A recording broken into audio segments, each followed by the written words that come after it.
и о том, что делает правовая инициатива. Вы как-нибудь признаны кем-нибудь уже? Нет, но мы ликвидируемся. Они подали иск о ликвидации. О ликвидации. Но никем вас, вот не надо говорить, правовая инициатива, там, признанная или там что-то такая. Ну вот у нас есть офис в Ингушетии, это отдельная как бы, юридическая организация, вот она признана иностранным агентом.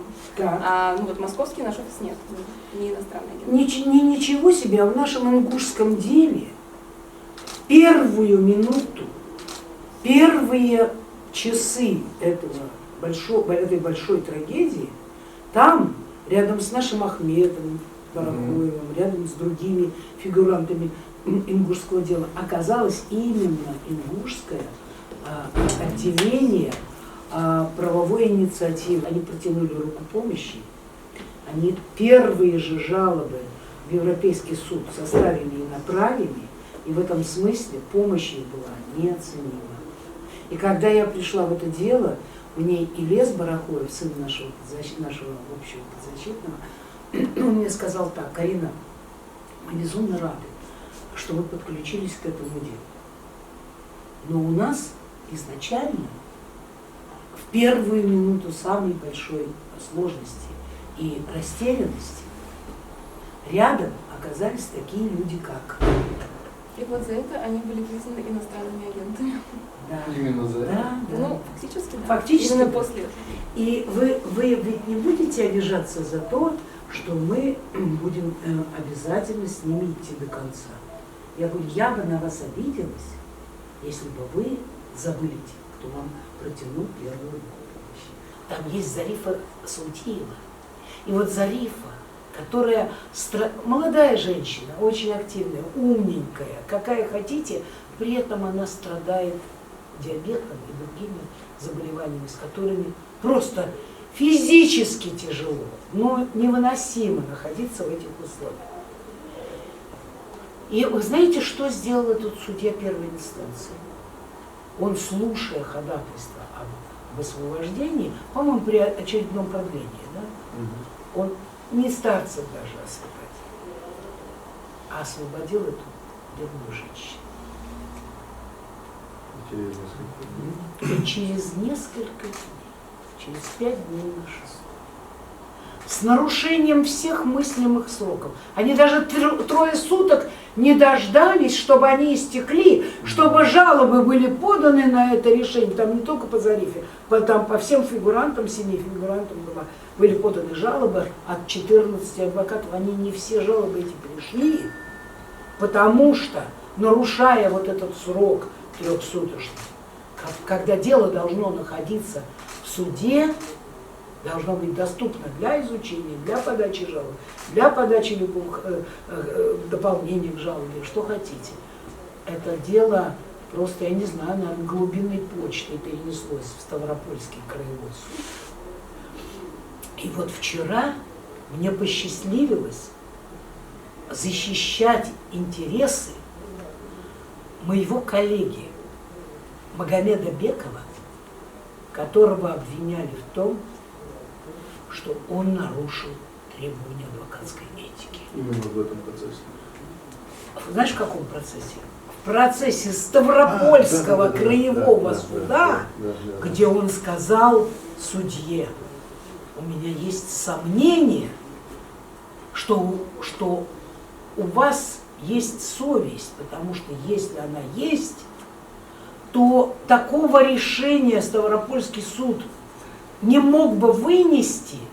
И он несколько раз говорил о том, что совесть – это правовая категория, закрепленная определенными нормами УПК.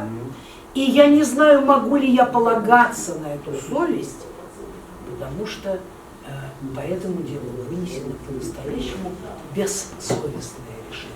Решение, которое не согласуется с принципами, с самыми элементарными и в то же время высокими принципами, которыми должен быть пронизан уголовный процесс. Потому что без гуманизма нельзя, потому что без соблюдения норм права нельзя. И вот вчера, защищая его перед Советом Палаты от вот этого нападения, от этой атаки судьи Ставропольского края, я говорила о том, что мы всегда говорим, что мы различаем факты и суждения.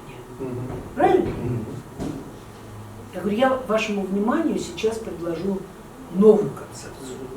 Мы должны различать факты, и за них, ну вы знаете по нашим законам, максимальная степень ответственности. И ответственности при поднесении этих фактов, и ответственности, если эти факты не подтвердились. Да? Гражданская правовая, а если это еще носит элементы иные, то может и уголовно-правовая. Есть суждения, оценочные высказывания. И, в общем-то, там гораздо более низкая, минимальная степень ответственности за распространенную информацию, за выраженное мнение. Потому что это лишь мнение, и каждый человек имеет право на свое мнение. А есть суждения, оценочные высказывания, мнения, которые еще и подтверждены фактами. Там не минимальная, а просто нулевая степень ответственности, потому что, во-первых, это мое мнение, да? Во-вторых, оно еще и подтверждено фактами. И тут они мне говорят, вы поймите, вы не защищаете Зельбекова, здесь же его никто не судит. Мы пытаемся разобраться. Давайте-ка отвечайте на вопрос. Почему вы считаете, поделитесь с нами. Знаете, это был очень интересный разговор. Он был разговор как вот между коллегами. И потом уже, когда все закончилось, мне, значит, председатель Ростовской палаты, он мне сказал, ну имейте в виду, не всюду вас так примут и дадут все это высказать и все это доказывать, потому что наш совет палаты это очень демократичный. Конечно, я его сразу заметила. Вот, там были и другие мои друзья. Ну да. Вот. И я говорю, я это заметила по тону обсуждения. Так вот, я им сказала, знаете, каким фактом доказывается правота резких суждений адвоката Бекова по поводу действий Ставропольской судебной системы?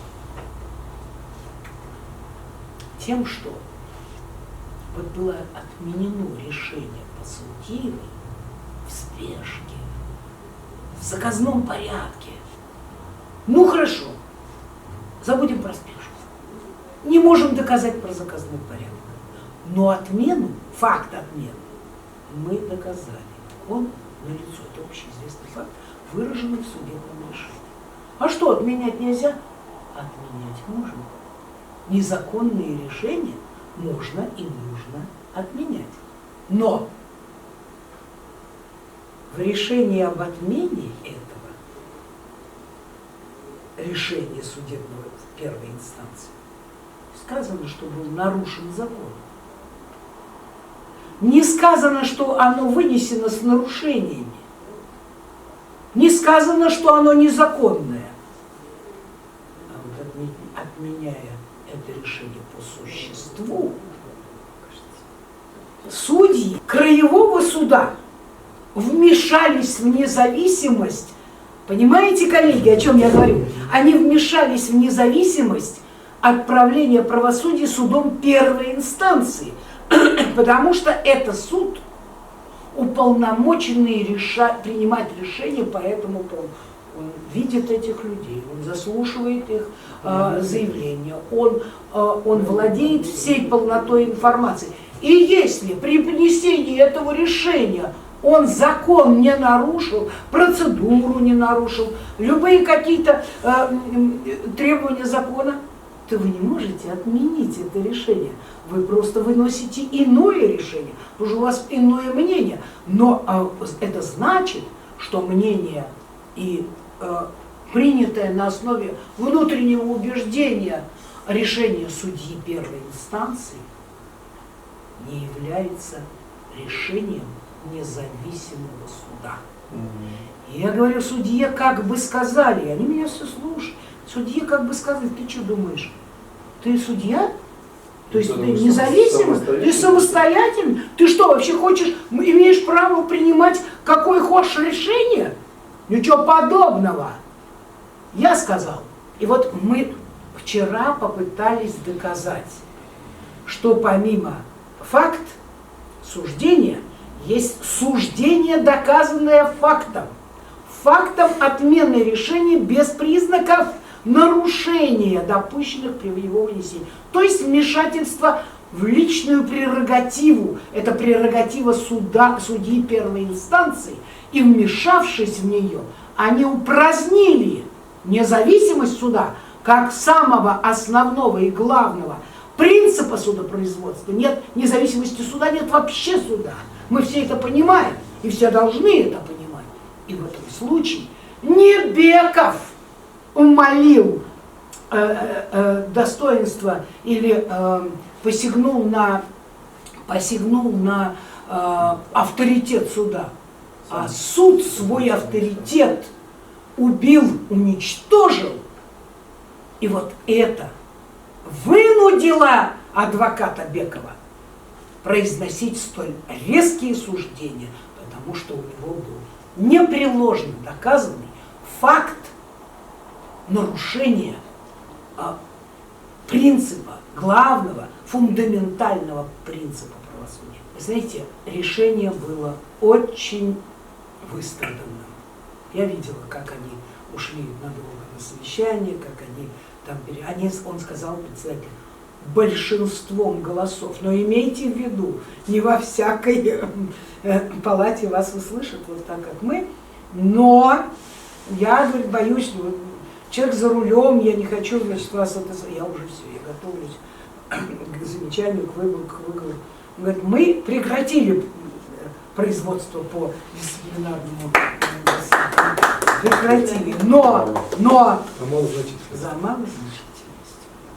А вот это уже... Мне понравилось, что в комментариях на мой пост некоторые адвокаты сказали: Беков и Москаленко, не расстраивайтесь, раз это малозначительно, значит можно. Чему я вообще все это говорила? Друзья мои, нас ждут очень непростые времена. Мы сейчас вовсю занимаемся защитой прав адвокатов. Только что нам удалось отстоять адвоката Шухардина перед Московской палатой адвокатов, и квалификационная комиссия нашла состав проступка. Но Совет палаты разделил мою позицию, и Валера был полностью, мы его полностью отстояли. Я считаю, что по Бекову это тоже было довольно серьезное решение. До этого мы отстаивали адвоката Илью Новикова, до этого. Ну, то есть у нас есть определенный послужной список, но его коллекционировать бесполезно. Каждый новый адвокат, подвергающийся гонениям, это новая история, новая борьба, новая работа с палатой, с Советом палаты. И не во всяком Совете палаты действительно нас так встретят и услышат. А сейчас мы возвращаемся к Татьяне, и вот то, что она говорила о своей организации, мы знаем эту организацию, мы глубоко уважаем эту организацию. Когда мы с Андреем пришли в это дело, там была и Фатима, и Урусова, и другие наши коллеги, и они все самоотверженно, слушайте, бесплатно, себе в ущерб, потому что надо было еще ехать за свой счет многим, они защищали этих людей с самого первого начала. И поэтому, конечно, я сказала, мы только с ними, мы пришли только для того, чтобы быть в мочь. Вот такие коллеги, как Беков, как Урусова, это просто, знаете, гордость адвокатуры, потому что надо видеть, с каким пылом, энтузиазмом и бесконечной добросовестностью и прекрасным профессионализмом они защищают жертв ингушского дела. Вот близится финал этого дела, и я с большой благодарностью опять вспоминаю те первые дни, когда правовая инициатива в Ингушетии пришла на помощь